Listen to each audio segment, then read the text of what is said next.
Ladies and gentlemen, gather around the rocking chair because today we're diving into the biggest corporate disaster since Bud Light thought drag queens would sell beer. Cracker Barrel.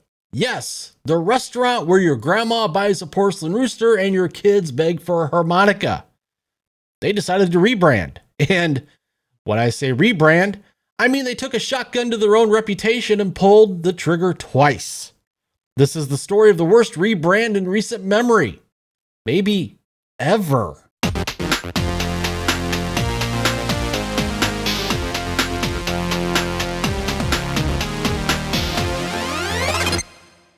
Welcome back to The Critical Nerd, your number one stop for dissecting Hollywood stupidity, woke brand collapses, and now Southern fried disasters. Smash that like button, subscribe, and ring the notification bell so you don't miss when the next American institution decides to self-destruct. Returning viewers, well, you guys know what to do. Thank you for keeping this rebellion alive, and you new folks out there, welcome to the porch. Let's dig in. To understand how bad this meltdown really is, you need a quick history of Cracker Barrel.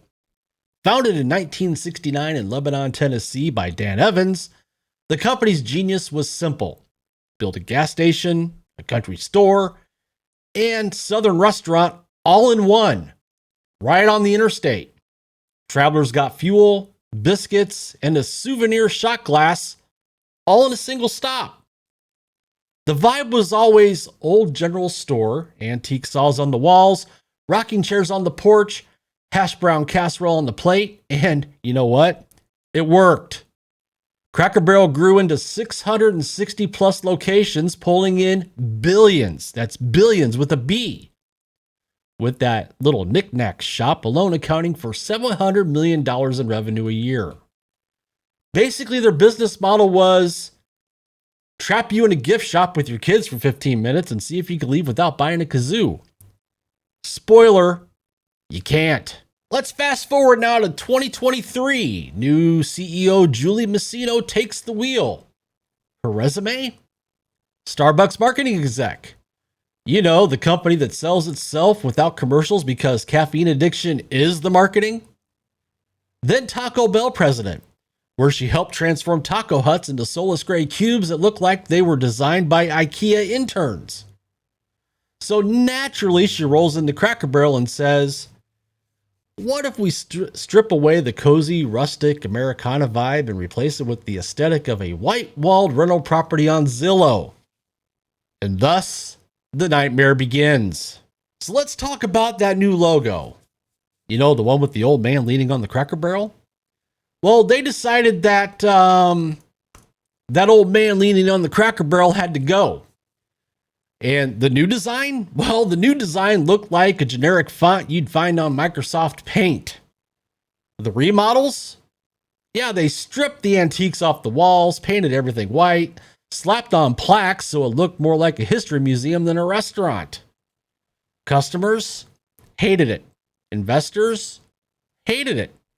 The stock tanked, down nearly $94 million in market value overnight.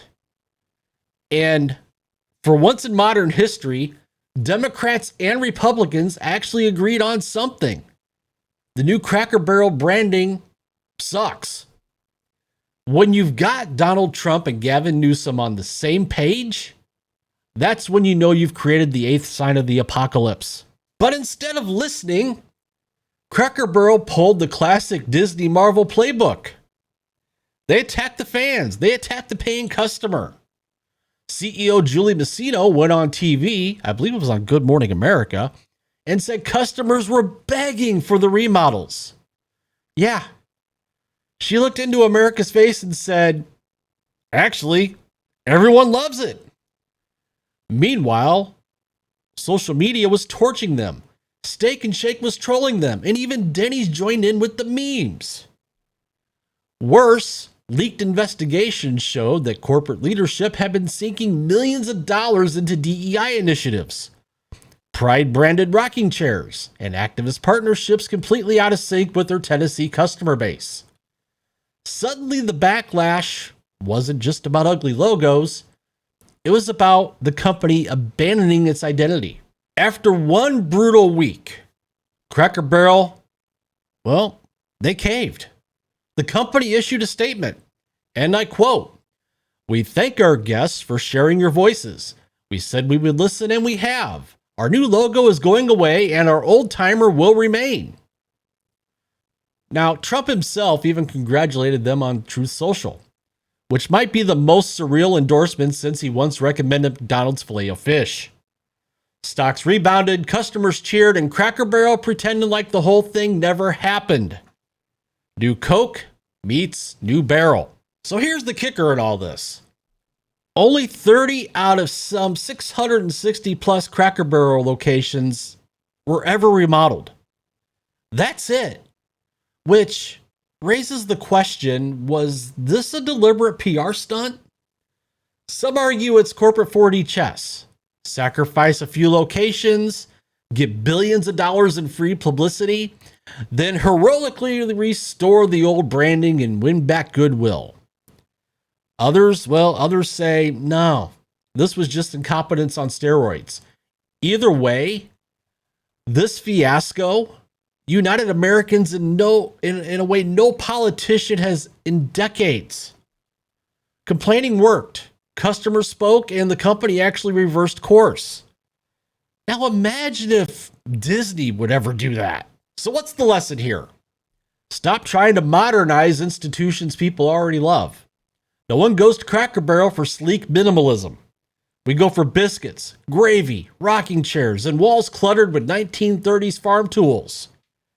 Cracker Barrel barely dodged Bud Light's fate. But let's be honest. This CEO's career might be cooked harder than their chicken fried steak.